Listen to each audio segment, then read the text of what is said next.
Hello, good morning everybody. Once again I am Ashutosh with the new topic. आज हम लोग optical instrument में compound microscope को देखेंगे। ठीक है, तो इसके पिछले क्लास में हम सिंपल माइक्रोस्कोप देखे थे, उसमें एक सिंपली हमने कन्वेक्स लेंस यूज किया था। अब कंपाउंड माइक्रोस्कोप में हम लोग दो कन्वेक्स लेंस को यूज करेंगे। इसमें हम दो बार मैग्नीफाई करेंगे। सिंपल माइक्रोस्कोप में एक बार ऑब्जेक्ट का बड़ा इमेज बनाते थे, इसमें हम उसको दो बार मैग्नीफाई करेंगे। तो चलिए देखते हैं कंपाउंड माइक्रोस्कोप। तो it is a device used to see extremely small objects, बहुत ही छोटे ऑब्जेक्ट्स को देखने के लिए हम इसको यूज करेंगे। ठीक है, it is used to see extremely small objects clearly. It consist of two convex lenses, इसमें दो कन्वेक्स लेंस यूज होगा जो एक ही एक्सिस पे एडजस्टेड कोएक्सियली, जो एक ही एक्सिस पे एडजस्टेड रहेगा। एक ही एक्सिस का मतलब कि दोनों का प्रिंसिपल एक्सिस टैली करता रहेगा। ठीक है, तो वैसा लेंस जो ऑब्जेक्ट के की ओर होगा, the lens towards the object side is called objective lens. इसका नाम हम लोग ऑब्जेक्टिव लेंस देते हैं। It is of shorter focal length, इसका फोकल लेंथ छोटा लेते हैं और एपर्चर भी छोटा लेते हैं, छोटा एपर्चर भी होगा। तो it is of A small focal length and A small aperture and the lens towards the I side, आंख की ओर जो लेंस रहेगा उसका नाम हम लोग आईपीस देंगे। ये आईपीस छोटे फोकल लेंथ का तो होगा लेकिन लार्जर एपर्चर का होगा। ओके, तो यहाँ हम लोग दो कन्वेक्स लेंस यूज करेंगे, एक ऑब्जेक्टिव और एक आईपीस। ओके, अब देखते हैं इन दोनों के बीच का जो डिस्टेंस है इसको हम लोग चेंज कर सकते हैं। The distance between the objective and eyepiece can be adjusted with the help of rack and pinion arrangement. ठीक है, इन दोनों के बीच के डिस्टेंस को हम शिफ्ट कर सकते हैं। बीच में एक टर्न करने वाला नॉब रहता है। आप बच्चों का दूरबीन देखे होइएगा जिसमें बीच में एक नॉब रहता है जिसको घुमा के हम दोनों लेंस के बीच की दूरी को चेंज कर सकते हैं। वही रैक एंड पिनियन अरेंजमेंट कहलाता है। वही अरेंजमेंट यहाँ भी बना रहता है जिससे हम दोनों लेंस के बीच की दूरी को चेंज करते हैं। ठीक है, तो अब हम लोग कैसे रे डायग्राम बनाएंगे वो पहले देख लें, इसके प्रिंसिपल को देखें। तो सबसे पहले एक हम लेंस बनाते हैं। ये लेंस मेरा ऑब्जेक्टिव लेंस है। ठीक है, पहला लेंस सी, ये छोटा एपर्चर का है और इसका फोकल लेंथ भी छोटा है, तो ये मेरा ऑब्जेक्टिव होगा। तो इसका फोकस, एक फोकस इधर हो गया F O, O stands for objective, और एक दूसरा फोकस हो गया सेकेंड फोकस एफओ। ठीक है, तो ये ऑब्जेक्टिव लेंस हो गया। अब हम एक ऑब्जेक्ट को फोकस से थोड़ा दूर बियॉन्ड फोकस रखते हैं ए बी, और इसका पहले इमेज बनाते हैं। तो इसका इमेज कहाँ पे बनेगा? तो एक रे हम पैरेलल लिए, तो प्रिंसिपल एक्सिस के पैरेलल ले लिए, तो ये फोकस से होके गुजरेगा, ये फोकस के होके गुजरा। ठीक है, और दूसरा रे ऑप्टिकल सेंटर से गुजारे तो ये सीधा अनडेविएटेड चला जाएगा।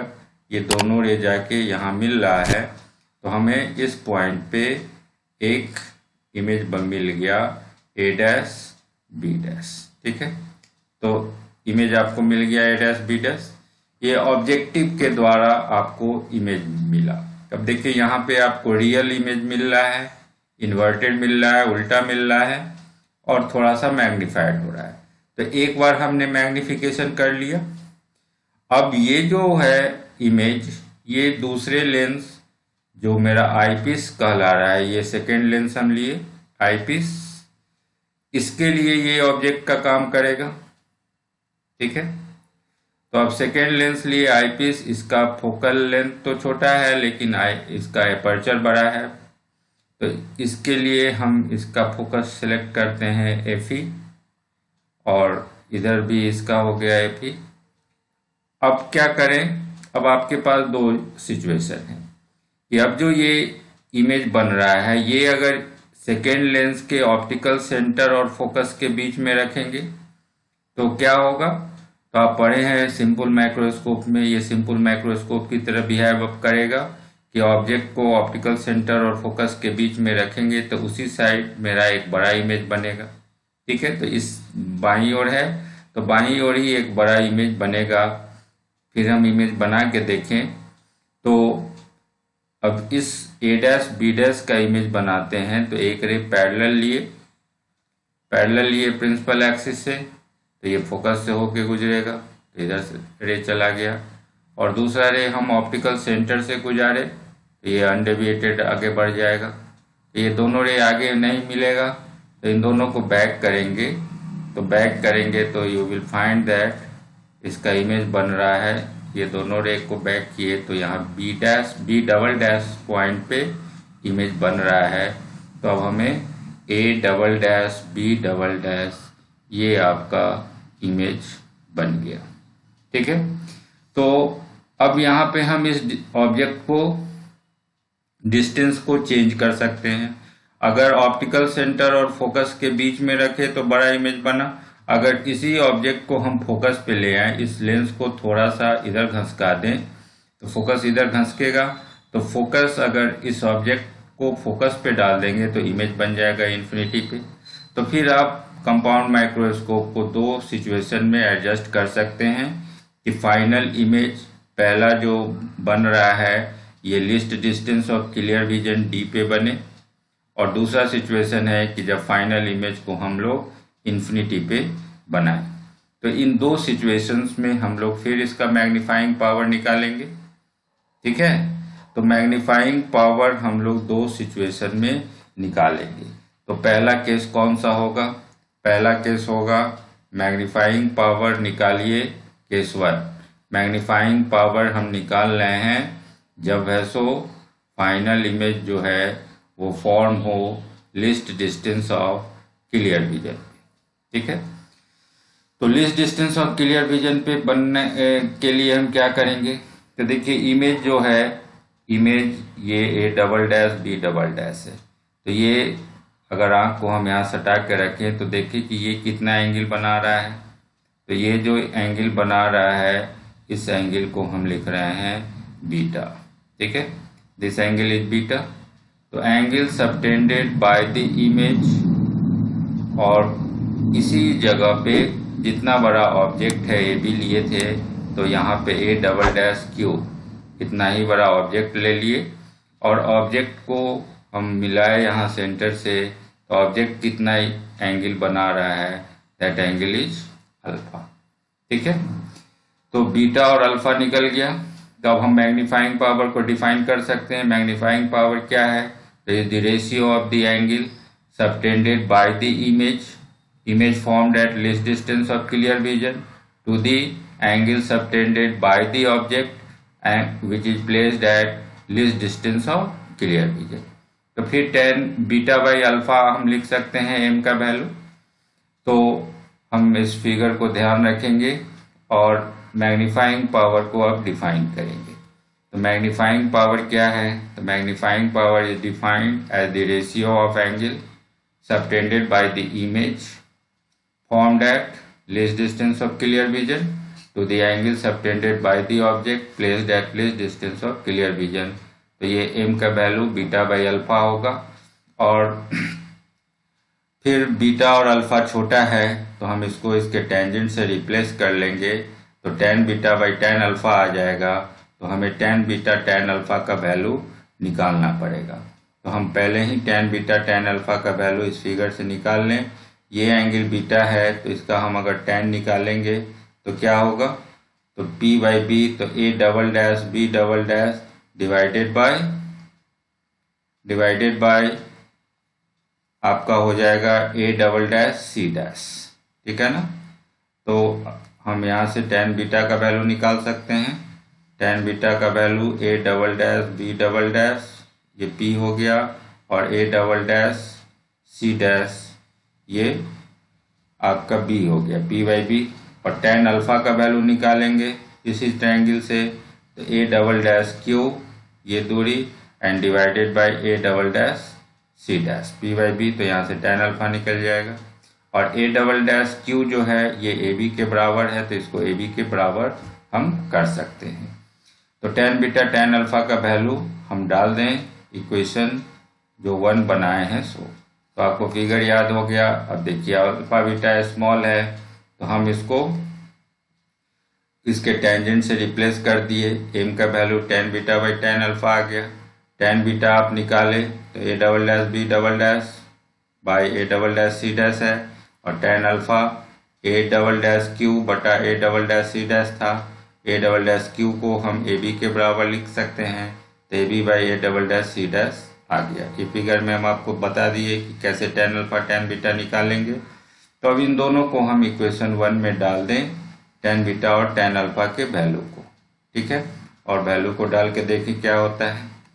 तो देखिए इक्वेशन 1 में हम डाल रहे हैं, तो m का वैल्यू आ गया tan बीटा, तो tan बीटा है a double dash b double dash divided by a double dash c dash, ये tan बीटा का वैल्यू हो गया, and divided bye tan alpha ये डालिएगा तो ये उलट जाएगा, तो a double dash c dash हो जाएगा और डिवाइडेड बाय ए बी, ठीक है। तो a double dash c dash cut गया आपका, तो a double dash b double dash divided by A B आ गया, ठीक है।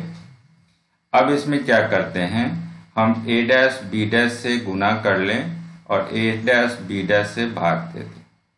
a डैश b डैश से इधर हम गुना भी कर लिए और इधर भाग भी दे दिए, तो कोई फर्क नहीं पड़ेगा, ठीक है। a डैश b डैश से गुना किए भाग दिए, तो अब देखिए ये क्या है, a dash b dash by A B, इसको हम लोग लिख सकते हैं MO। MO क्या हुआ, तो ये मैग्निफिकेशन हो गया, linear magnification for the objective lens, linear magnification of objective lens. आप पढ़े होंगे लीनियर मैग्निफिकेशन क्या होता है, तो height of the image by height of the object. तो a डैश b डैश पहला इमेज यही बना था ऑब्जेक्टिव के द्वारा, तो height of the image by height of the object, ये लीनियर मैग्निफिकेशन हो गया ऑब्जेक्टिव का। और फिर सेकेंड के लिए सोचेंगे तो a dash b dash second eyepiece के लिए ऑब्जेक्ट बना था और a double dash b double dash उसका इमेज बना था। Height of the image by height of the object, ये मैग्निफिकेशन हो गया लीनियर मैग्निफिकेशन आईपीस के लिए। तो अब हम लिख सकते हैं m का वैल्यू MO इंटू ME होगा, इसको हम लोग इक्वेशन नंबर 2 बना लिए। तो अब हमें MO और ME का वैल्यू डाल के आगे बढ़ना पड़ेगा, ठीक है। तो MO हम समझ गए, ये लीनियर मैग्निफिकेशन है ऑब्जेक्टिव का, फिर ME समझ गए, ये लीनियर मैग्निफिकेशन है आईपीस का। तो अब हम दोनों का वैल्यू निकालें एक एक करके। तो ऑब्जेक्टिव लेंस के लिए क्या होगा, तो देखिए ऑब्जेक्टिव लेंस के लिए आप पढ़े हैं कि लीनियर मैग्निफिकेशन जो होता है लेंस के लिए वो V बाई U होता है, ये फार्मूला आप जान रहे हैं। तो इसी आधार पे हम डालेंगे MO का जो वैल्यू है O है, O stands for objective lens.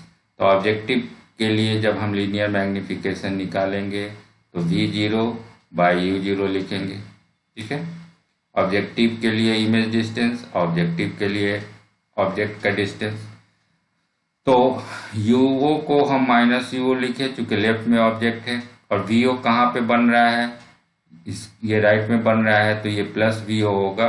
तो यहाँ साइन कन्वेंशन लेंगे तो MO का value minus V0 by U0 हो जाएगा। तो ये MO का वैल्यू आ गया।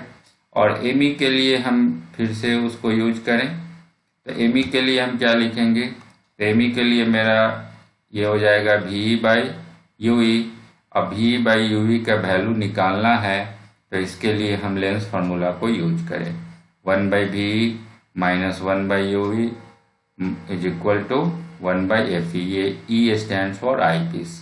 तो आईपीस के लिए हम लेंस फार्मूला यूज कर रहे हैं।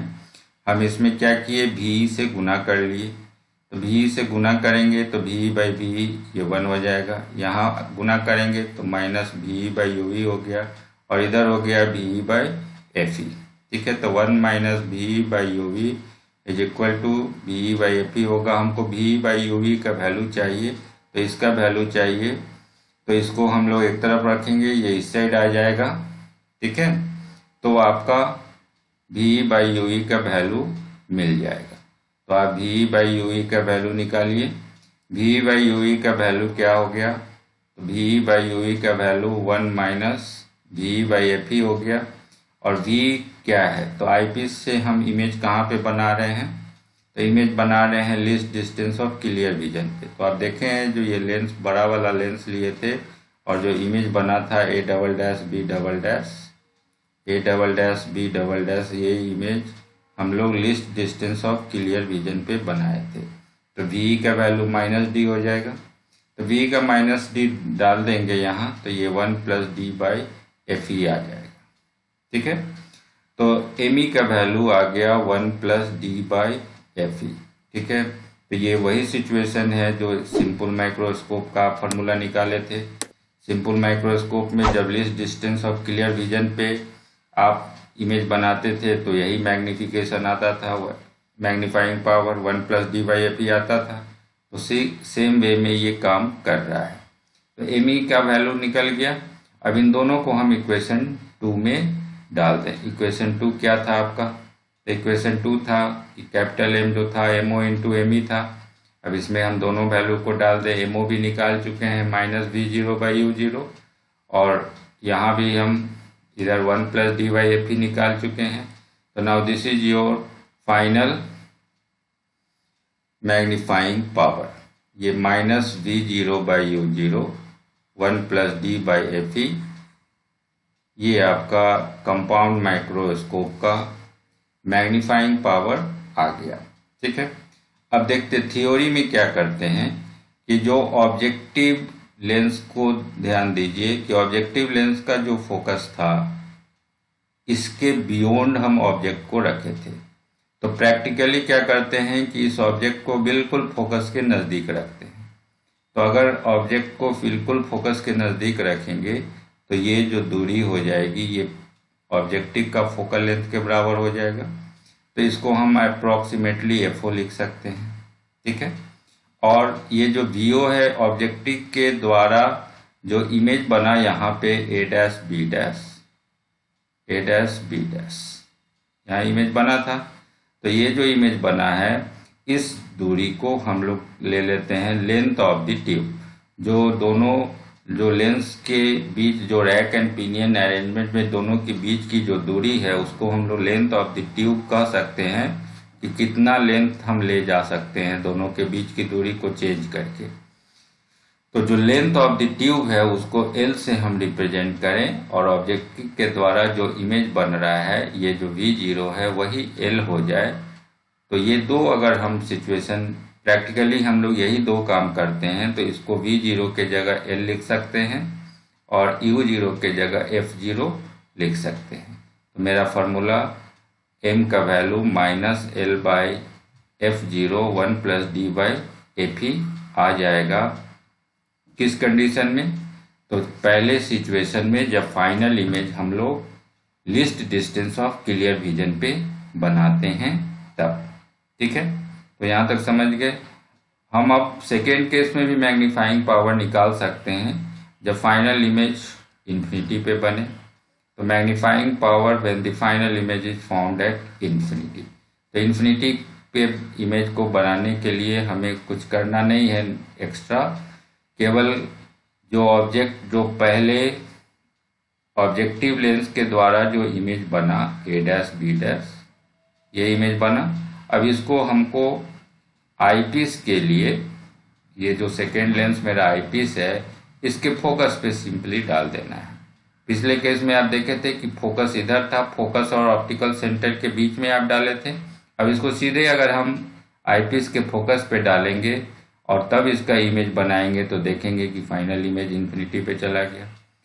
पहला रे लिए पैरेलल तो ये फोकस से होके जाएगा, दूसरा रे लिए ऑप्टिकल सेंटर से ये अनडेविएटेड चला जाएगा। ये दोनों रे पैरेलल हो गया, इन दोनों को बैक करेंगे तो फाइनल इमेज इन्फिनिटी पे बन जाएगा। ये बिल्कुल सिंपल माइक्रोस्कोप का ही सेकेंड केस हो गया।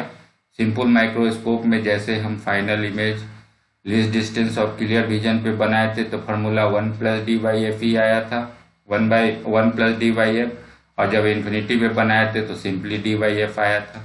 तो हम डायरेक्ट उस रिजल्ट को इस केस में यूज कर सकते हैं, केवल रे डायग्राम बदल लेंगे और डायरेक्ट फार्मूला को यूज कर सकते हैं। तो अगर हम डेरिवेशन को देखें तो m का वैल्यू mo इंटू एम जो आया था यहाँ तक तो सेम ही रहेगा। mo का वैल्यू -v0/u0 आ गया, ये भी सेम हो गया। केवल आईपीस के लिए बदल देंगे, me का वैल्यू अब सिंपली d/f होगा, तो आईपीस के लिए f ही यूज कर रहे हैं, तो d/f ही होगा जब फाइनल इमेज इन्फिनिटी पे फॉर्म हो। तो आप मैग्नीफाइंग पावर m को अब डायरेक्ट लिख सकते हैं -v0/u0 और 1 + d/f की जगह अब d/f लिखेंगे, तो काम मेरा हो जाएगा। फिर प्रैक्टिकल सिचुएशन लगा दें कि u0 को f के बराबर कर दें और v0 को l length of the tube कर लें, तो हमारा फाइनल रिजल्ट हो जाएगा -l/f0 और इधर हो जाएगा d/f। तो -l/f0 d/f। Now this is your final result for a compound microscope. ठीक है, ये समझ गए आप। तो दोनों ही केस में आपने निकाल लिया है। कंपाउंड माइक्रोस्कोप के दोनों ही सिचुएशन में आप मैग्नीफाइंग पावर निकाल चुके हैं। तो उम्मीद है आपको सारा कंसेप्ट समझ में आ गया होगा।